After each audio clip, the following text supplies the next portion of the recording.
Philadelphia Imana iratsinda. Yesu ashimwe. Yesu wacu nahabwa icyubahiro. Turashima Imana cyane kuko Imana yatugiriye neza, twongeye kubona igitondo cy'umugisha.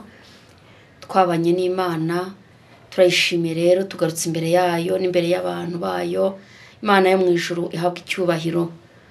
Ni Gatera Jose nk'uko bisanzwe guturuka muri Philadelphia.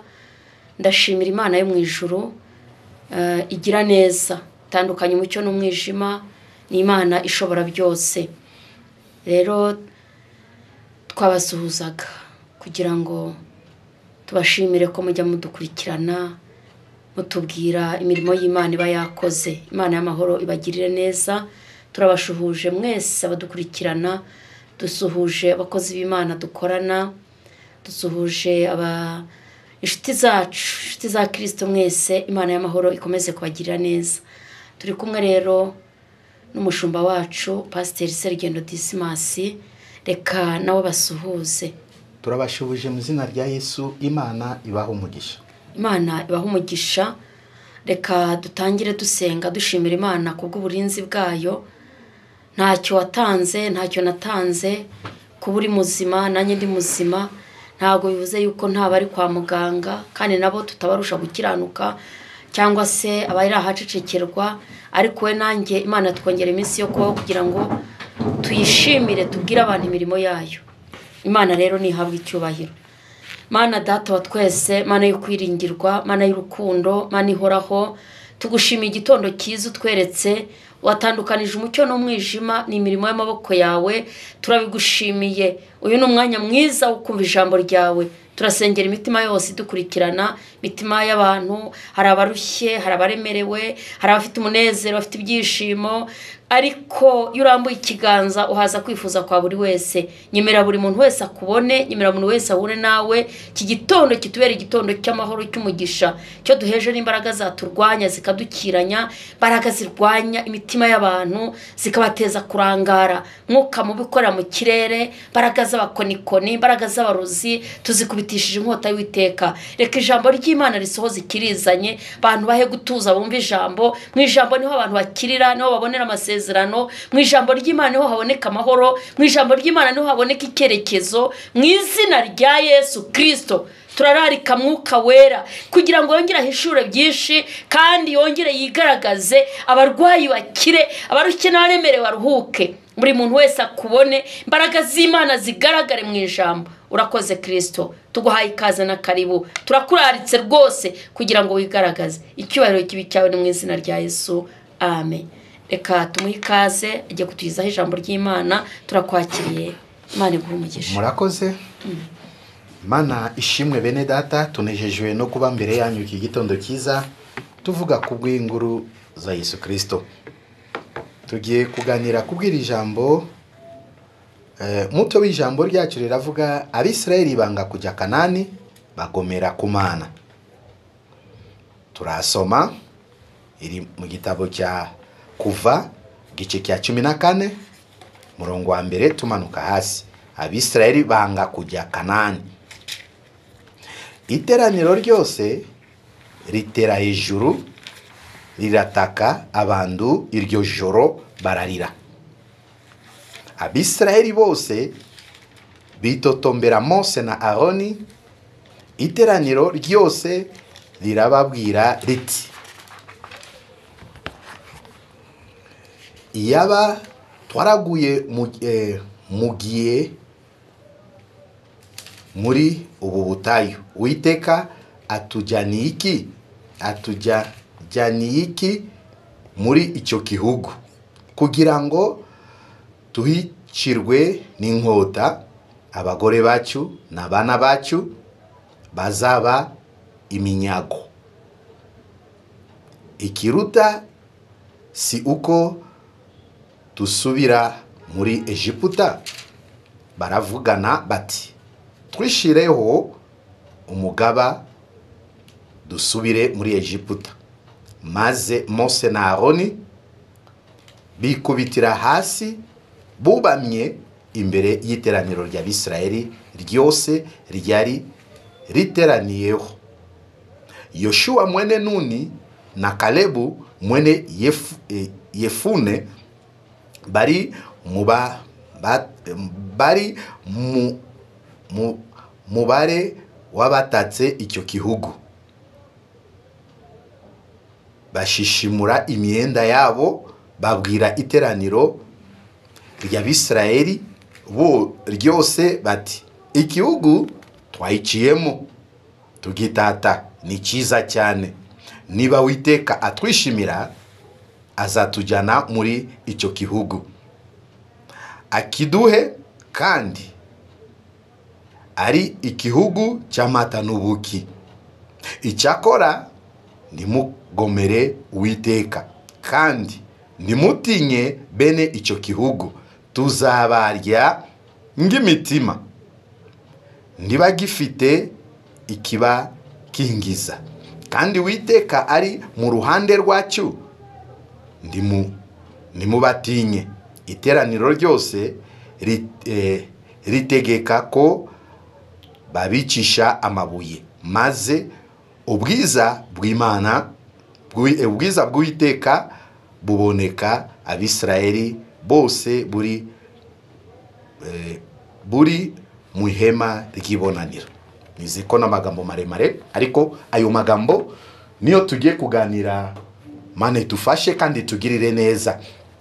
Tuzi ko Abisirayeli ni ubwoko bwatoranijwe n'Imana.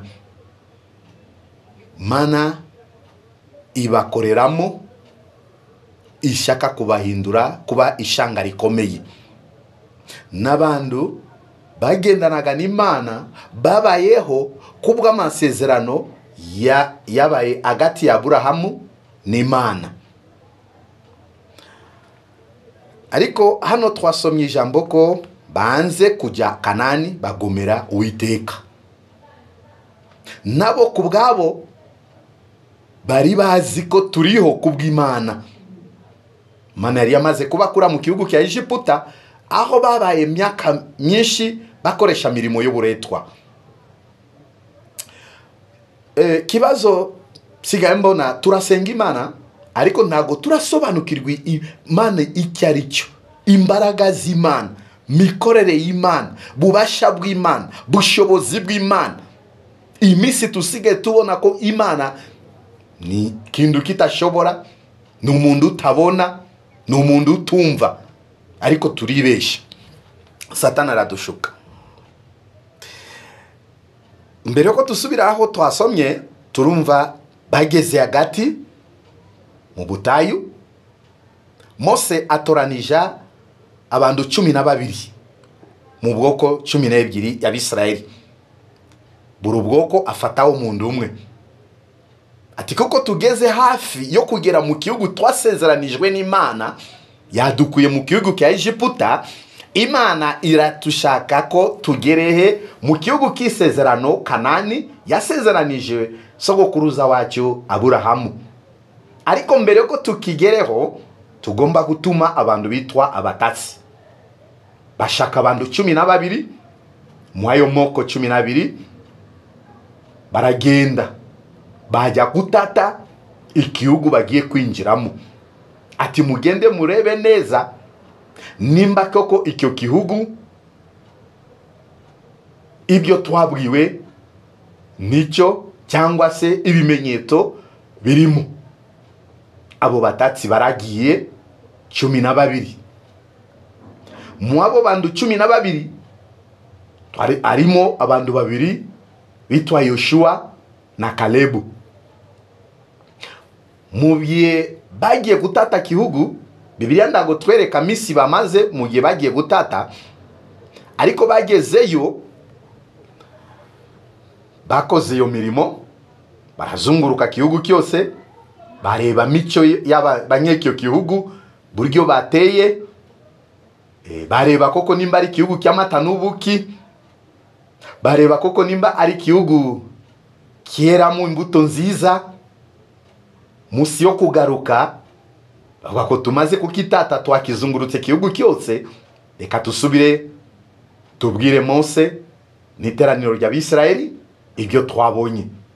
Barasoroma bimenyetso bimwe na bimwe z'imbuto zabaga mu icyo gihugu. Ariko muko kuza kwabo bagiye 12, ariko Bibiliya tubwira ko 10 bazana inguru incamugongo. Yoshua na Kalebu bazana inguru nziza yo gukomeza bwoko bwa Bisirayeli. Bageze mbere ya Mose n'iteraniro ryose ry'Abisirayeli,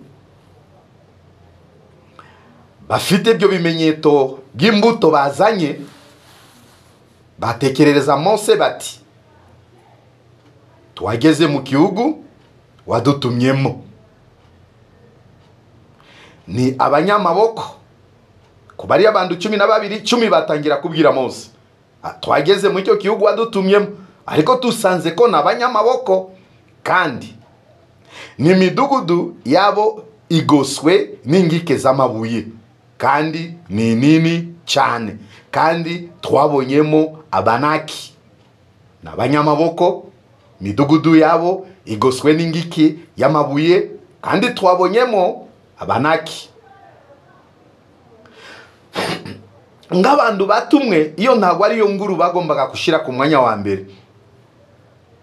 Barongera baravuga tena, Abamaleki batuye mu icyo gihugu cy'Inegebu, Abaheti n'Abayebushi n'Abamori batuye mu misozi, Abanyakanani batuye ku nyanja no mu bibaya bya Yorodani.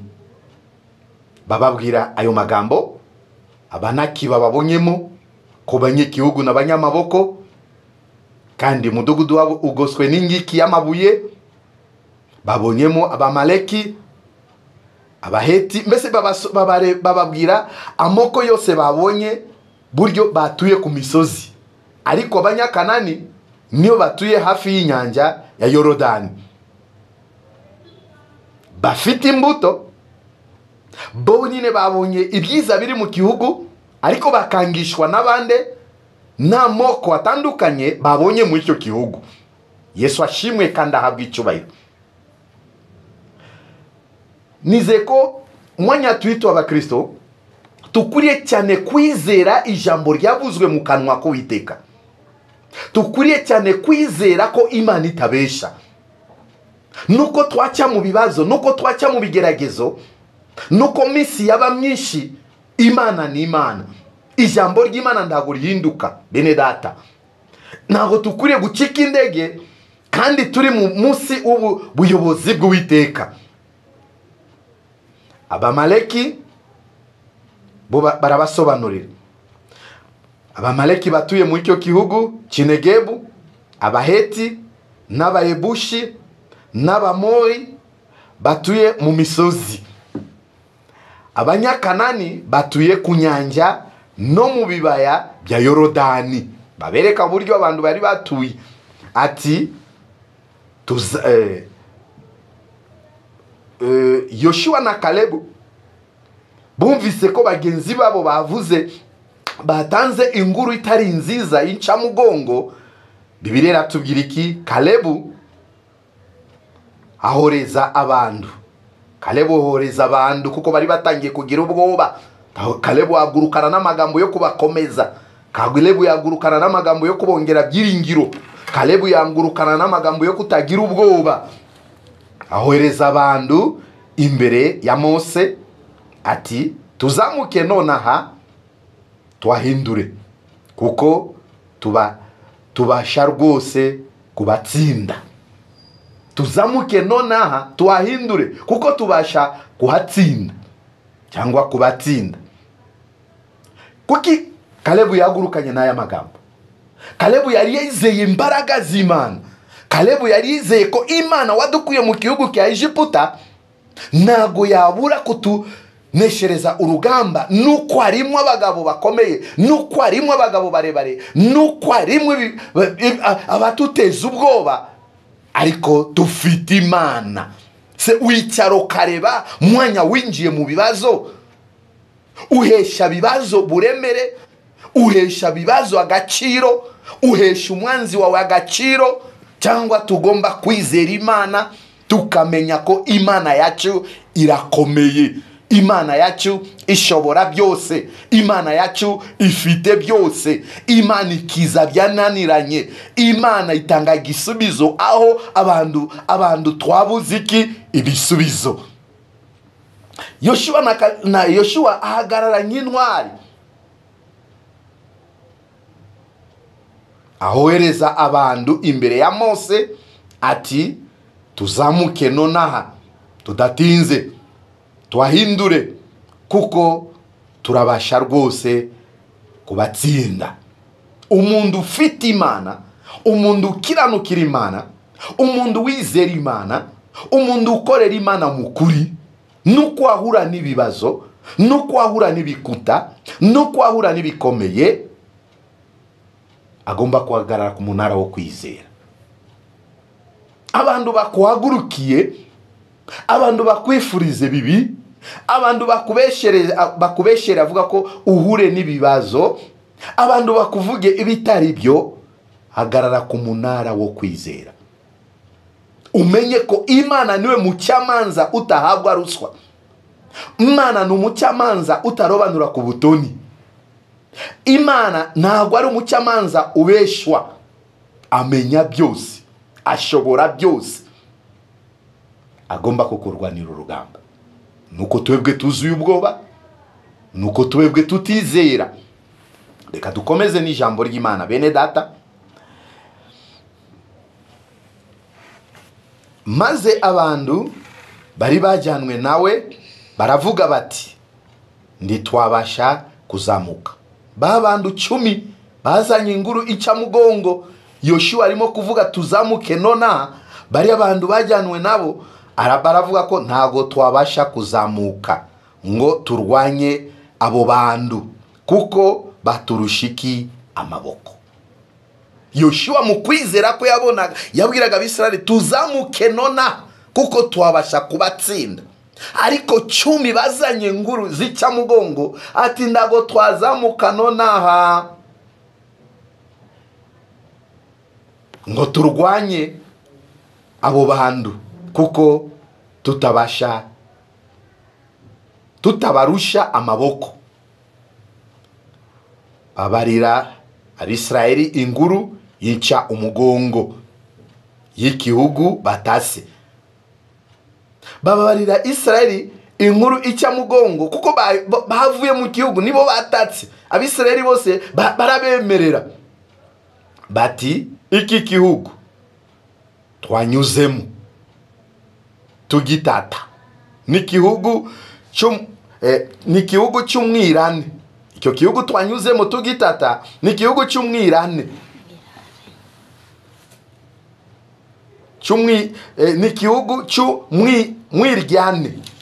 Kandi abantu twabonyemo abantu barebare banini,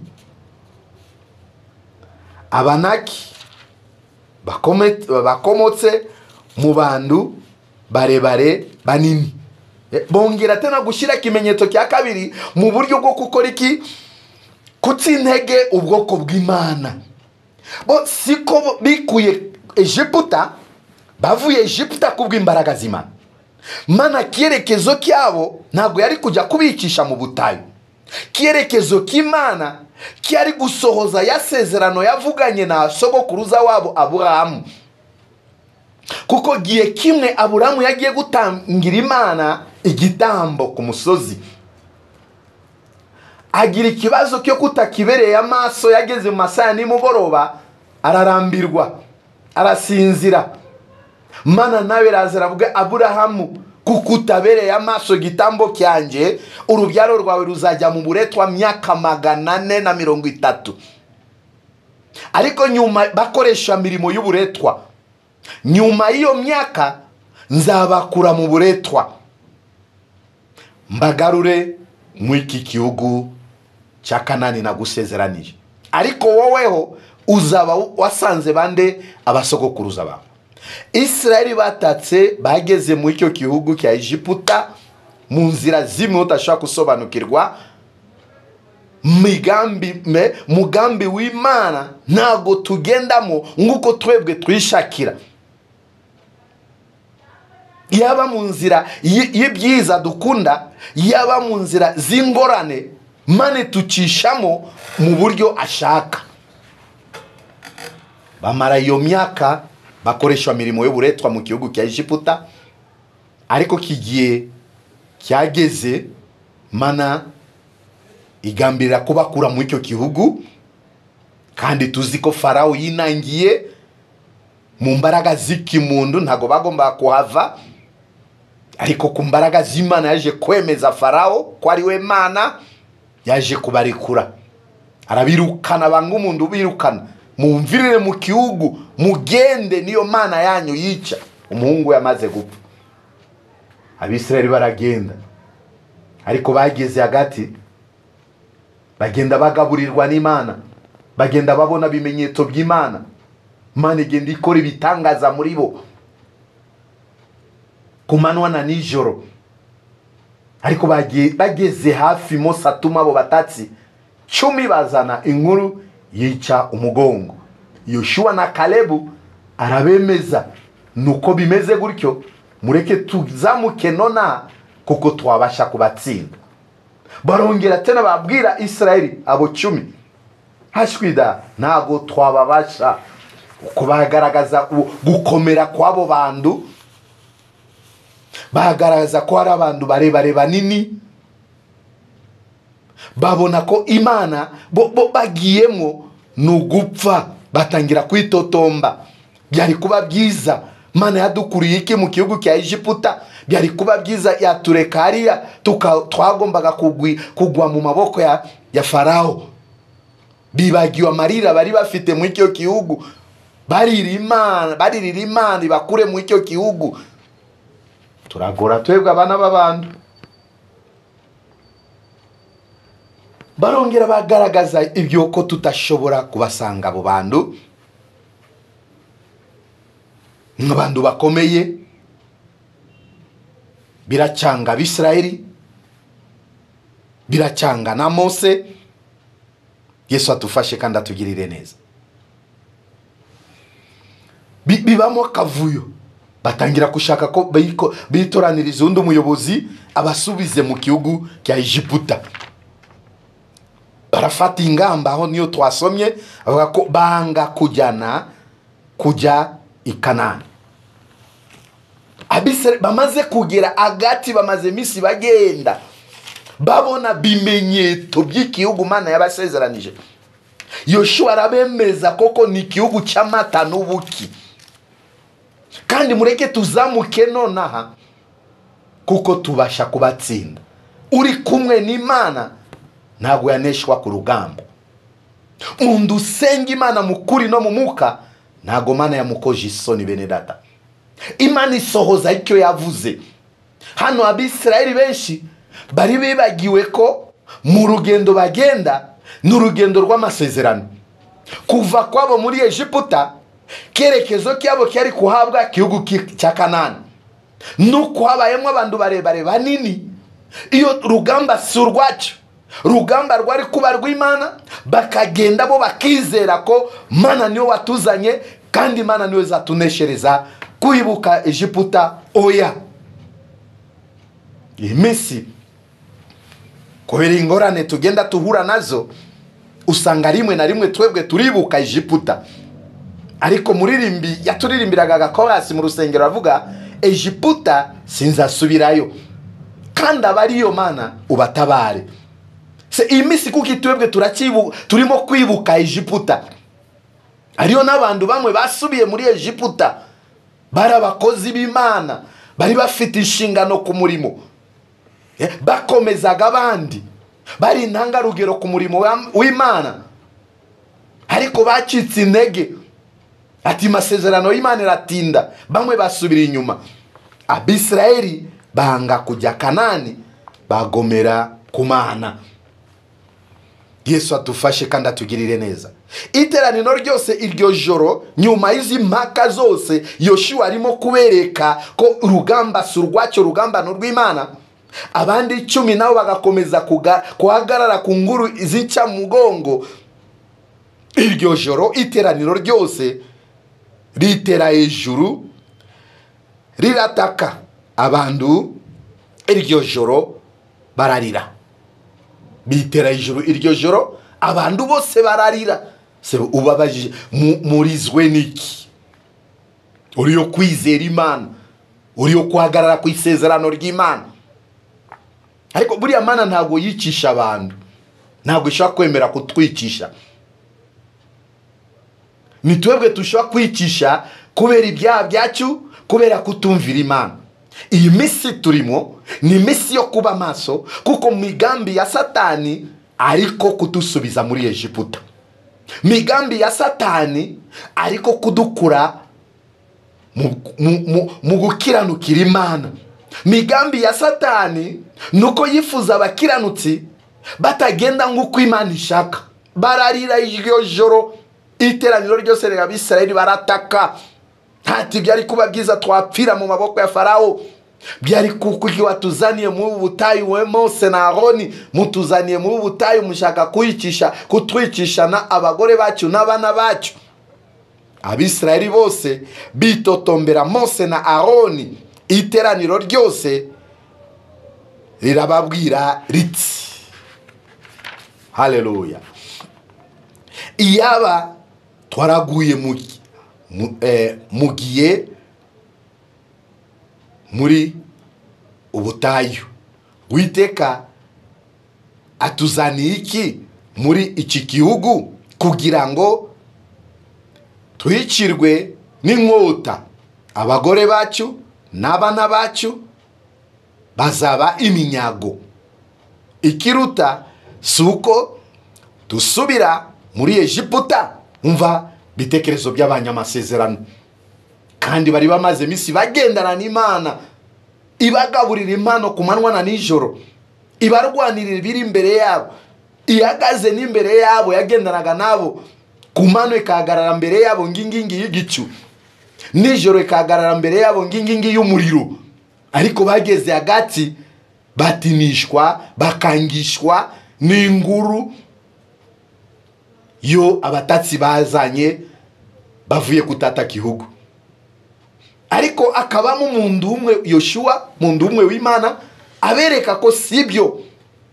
Bari abantu nuko bimeze gutyo twabasha kubatsinda kubw'imbaraga z'Imana. Satani mubi agenda atushukashuka twebwe abanyamasezerano. Tukunda kubara imyaka tumaze, tukunda kureba igihe kirekire tumaze. Ariko se ari umuntu wavukanye n'amasezerano, urupapuro rw'isezerano mu maboko, ko twahawe amasezerano kubw'ubuntu bw'Imana. Twebwe mirimo yacu tukomeze twizere Imana, twikiranukire, twubahe amategeko y'Imana. Mu gihe k'Imana nikigera bene data, Mana irasohoza isezerano ryayo. Murongo ukurikiraho baravugana bati twishireho umugaba dusubire muri Egiputa. Barananirwa, titushireho umugaba. Uyu mugaba azashobora kudusubiza muri Egiputa? Tuzambuka inyanja bari bamaze kwambuka. Ninde umugaba uzatwambutse iyo nyanja tugere muri Egiputa? Bishukanyo bya Satani bibaho. Maze Mose na Aroni nibo bari abayobozi. Rimwe na rimwe iteraniro cyangwa se itorero rishaka kubabaza abakozi b'Imana.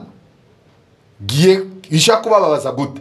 Mu gihe tutumvira inyigisho batwigisha, mu gihe tutareka ibyaha, mu gihe tutizera Imana, mu gihe tutakiranukira Imana, birababaza mushumba wese wamagawe n'Imana. Ntabwo yanezezwa kuyobora abantu batizera Imana, batumvira Imana, batakiranukira Imana. Umva Mose na Aroni mu icyo gihe cyabo. Mose na Aroni bikubita hasi bubamye imbere y'iteraniro ry'Abisirayeli ryose ryari riteraniyeho. Mose na Aroni bikubita imbere y'iteraniro ry'Abisirayeli yose ryari riteraniriyeho mu bwo butayu. Barataka nabo bararira.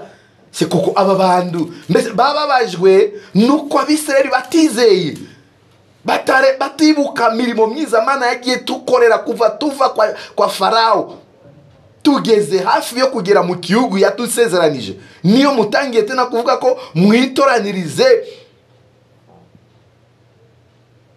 umugaba uzabasubiza mu gihugu cya Egiputa. Tumve Yoshua na Kalebu, uyu ntwari nawe ndamukunda, watuha mutima nka Yoshua muri bibiye, natwe tubashe kumenya kurwana urugamba turi maso. Yoshua mwene Nuni na Kalebu mwene Yefune bari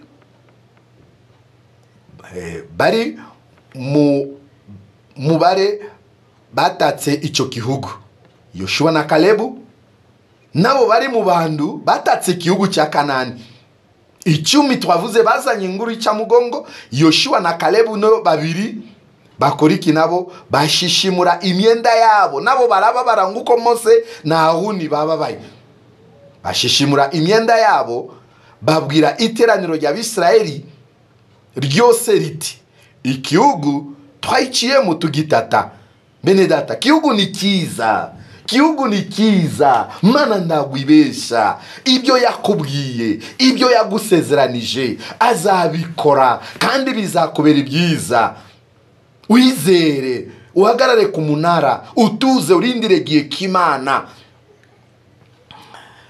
Barongera baravuga aya magambo, niba Uwiteka atwishimira azatujyana muri icyo gihugu akiduhe. Imana kutwishimira biba gisubizo k'ibibazo bikomeye. Imana itwishimira biba gisubizo kw'ibyo yose yavuganye nawe. Sasa iyi minsi tugomba gushaka Imana itwishimire. Imana yishimire itorero ryayo, Imana yishimire abakozi bayo mu itorero, Imana yishimire abakristo mu itorero. Kandi Imana itwishimiye ibyo yatusezeranije, Imana izabiduha. Yesu ashimwe kandi ahabwe icyo bayi. Icyakora reka tongere dusubire hano nyuma gatoya. Niba Uwiteka atwishimira azatujyana muri icyo gihugu akiduhe, kandi ari igihugu cy'amata n'ubuki. Ibi ni ibimenyetso byavugwaga bakiri no muri gihugu cya Egiputa. Ni igihugu cy'amata n'ubuki. Icyakora ndimugomere Uwiteka mu rugendo, ndukagomere Uwiteka, nimugomere Uwiteka kandi ndimutinye bene icyo gihugu. Nimugomere Uwiteka. Yoshua na Kalebu maneza bambike amakamba. Nimugomere, bahaguruka mbere y'abandi. Icyakora ndimugomere Uwiteka kandi iyi misi tukene kuhabwa abantu bafite imitima ya Yoshua na Kalebu mu rusengero.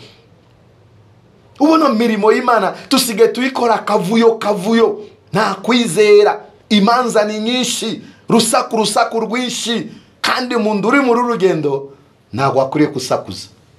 Ugomba kugira ubwenge, kwirinda, guca bugufiya, kumvira no kugendana n'Imana nguko bikwiriye, kuko natwe turi mu rugendo.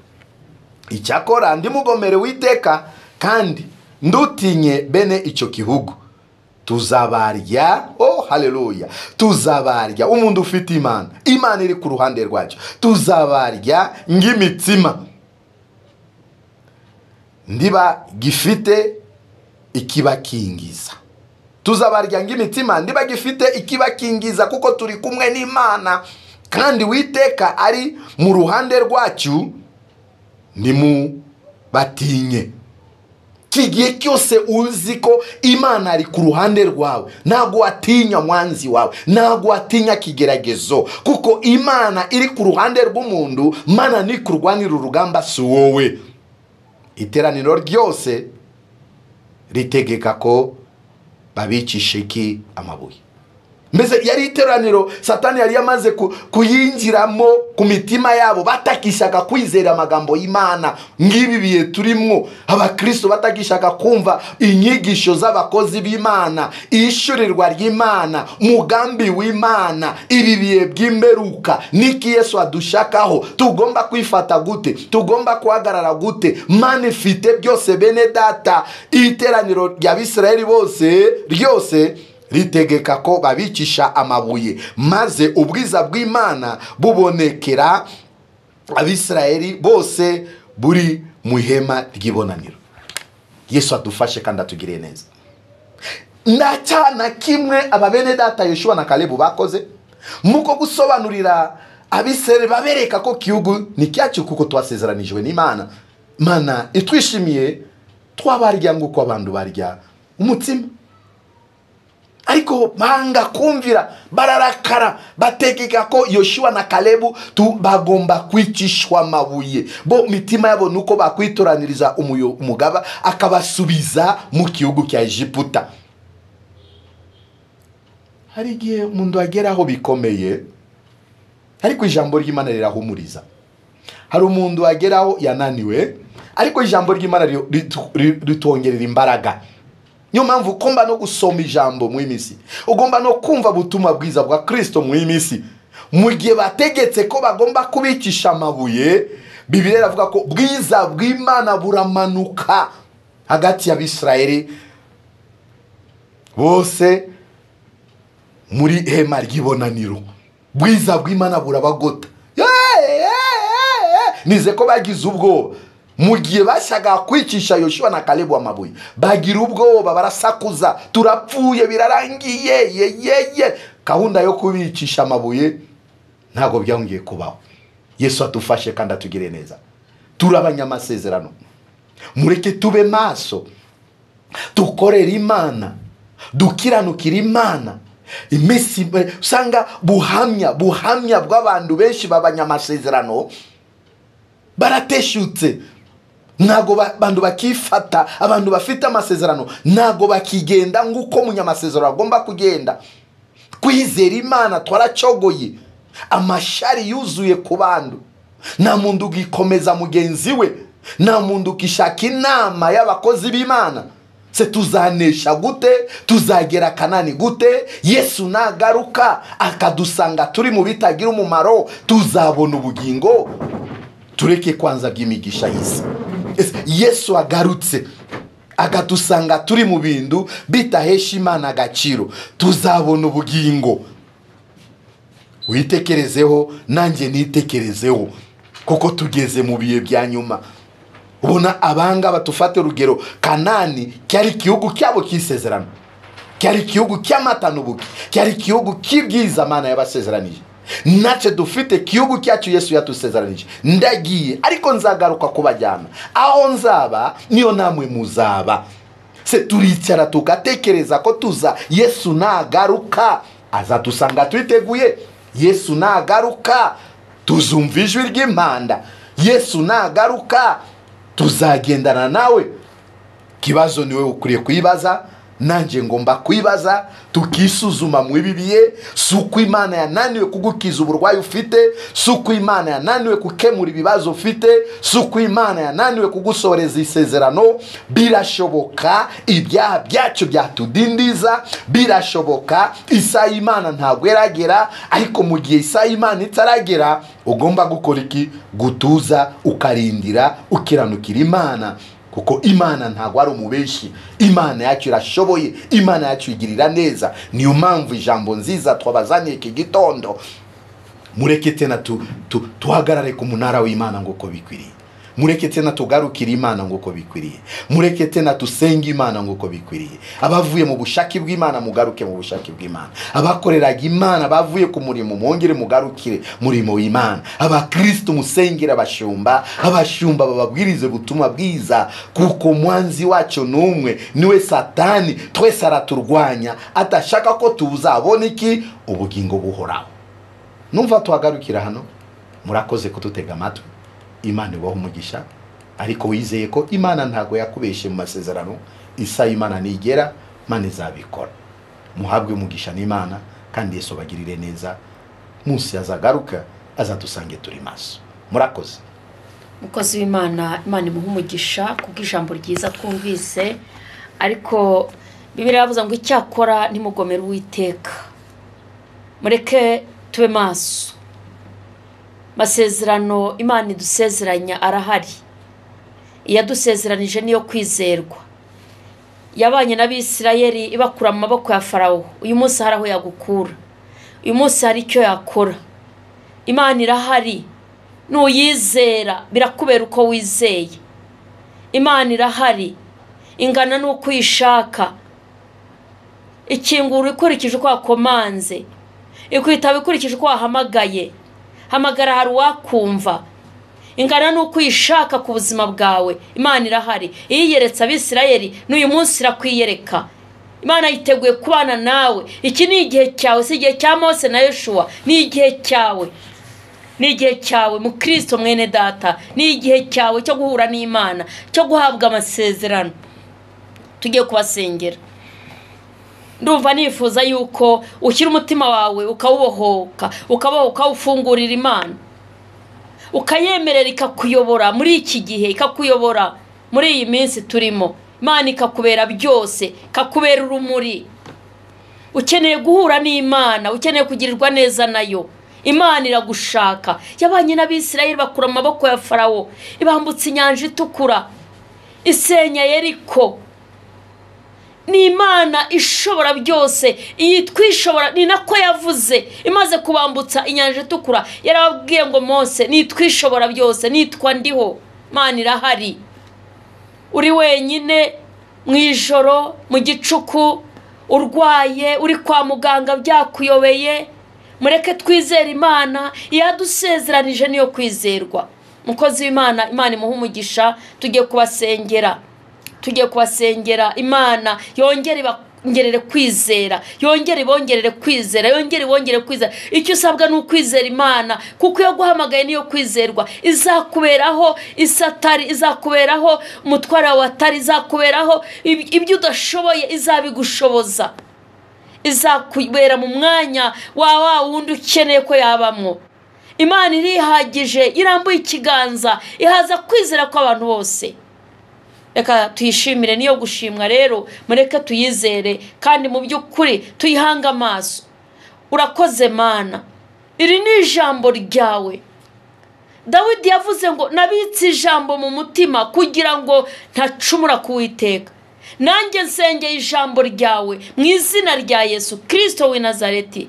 Nyemerera iki gitondo kibera umuntu wese igitondo cy'umugisha ku buzima bwe. Bibiliya tubwira ngo hari umuntu yarararira ngo ariko mu gitondo impundu zikavuga. Birashoboka ko hari umuntu wari umaze gutentebuka nta kwizera afite. Birashoboka ko hari umuntu wari umaze gucogora muri we, ariko hamwe no kwizera Imana, hamwe no kwizera yadusezeranije, reka uyu muntu yongererwe mu imbaraga. Uyu munsi wigaragaze. Abantu bagaruke, abari bamaze gutana, bari bamaze guteshuka, bagaruke. Abyiringiro byari bashizemwo bigaruke. Muntu yambara imbaraga, yongera komere, yizere. Etekaya sere kotaya seneboke. Urakarama Yesu, turagushimye. Tugushimiye ijambo ryawe, tugushimiye umwanya mwiza, tugushimiye iki gitondo. Izina ryawe rihabwa icyubahiro. Hari abarwayi bakira indwara iyo ari yose, mu izina rya Yesu. Ijambo ryari tubwira ko akijije Hezekiya ikirashi, yari kanseri, ngo cyari ikirashi, ngo ari kuramukiza. Yakwibukije imirimo myiza, yakwibukije ko yagukoreye, kuko yarakubwiye ngo wibuka ko mu gihe cyanjye nagukoreye neza n'umutima utuje. Mana, abantu bawe bagirire neza, bongererwe kukwizera, kandi umuntu wese ukwizera kubone. Urakoze Mana, ko turi mu gihe cy'imbabazi, gihe cy'imbabazi zawe. Turi mu gihe cy'imbabazi. Uyu murwayi akire, uyu muntu urwaye akire. Igihe cy'imbabazi. Uyu muntu upfushije ubukwe kenshi nibwongere bube butahe. Uyu muntu ufite impungenge z'uko budazasohora nibusohore. Mwongerere kwizera. Afite impagarara mu mutima, aravuga ngo ubukwe koko buzaba, reka bube rero. Uyu muntu ukeneye umwana mumuhe. Uyu muntu Mana uhagaritse umutima, ufite intonganya mu rugo, reka abone ituze n'amahoro. Ni wowe utanga ituze. Urakoze mu izina rya Yesu. Urakoze kugirira neza abantu bawe, urakoze kubagirira neza. Dusengeye iteraniro ryose, dusengeye abashumba bashumbye amatorero, dusengeye Mwami Imana umurimo wawe ukomeze uwagurire mu mitima yacu kugira ngo tubashe kugukorera. Dusengeye Mwami Imana igihugu cyacu, turagisengeye. Dusengeye abayobozi batuyobora, dusengeye igihugu cyacu, dusengeye umurimo wawe kugira ngo urusheho kutugirira neza, urusheho kugira neza igihugu cyacu. Izina ryawe rihabwa icyubahiro. Buri muntu wese ukwizeye akubone, kandi abakeneye gukizwa bakizwe, imbaraga z'Imana ziboneke. Urakoze kubikoze, urakoze kubanye natwe, kandi buri muntu wese umuremeye ishimwe mu mutima. Urakoze ko hari umuntu ukozeho, urakoze ko hari umuntu uhinduye, urakoze ko hari umuntu uhaye umunezero n'ibyishimo. Cyubahiro kibi cyawe mu izina rya Yesu, amen. Imana ishimwe. Mwakira ijambo ry'Imana. Reka tubahe telefone kugira ngo tuze no kubafasha mu buryo burambuye. Hari aho waba utumvise neza, hari ibyo waba udasobanukiwe, cyangwa se ufite n'icyifuzo uvuga uti nanjye muze kunsengera gutya na gutya. Ni 0788 50 98 944 0788 50 98 944 na 07 2 74 072 74 34 93 rimwe 07 2 74 34 93 rimwe. Philadelphia, Imana iratsinda.